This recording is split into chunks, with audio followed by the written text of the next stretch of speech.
identify, meron na may tumulong sa atin na galing Netherlands na tinuruan tayo at pinag-aralan kung saan pa, ano pa yung mga iba't pwede natin gawin. And those are to na maghuhukay tayo sa ilalim ng mga existing na facilities. Halimbawa, yung mga football field, yung mga open fields, yung mga kahit may building, pwede naman hukayin yun.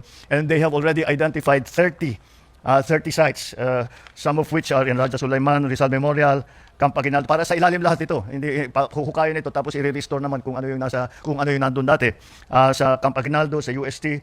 At ang natapos na, kaya't meron na tayong 30 na sites na pwede nating gamitin para dito sa mga cistern. At inaantay na lang natin yung detailed engineering at kapag which will be finished within this month, matatapos na yung detailed engineering. Pag natapos na yung detailed engineering, titignan namin, ipaprioritize na namin, sisimula na namin ang paghukay. We are already at present time conferring and speaking to the areas, kung sino man ang namamahala doon sa mga area na yon, na pumayag sila para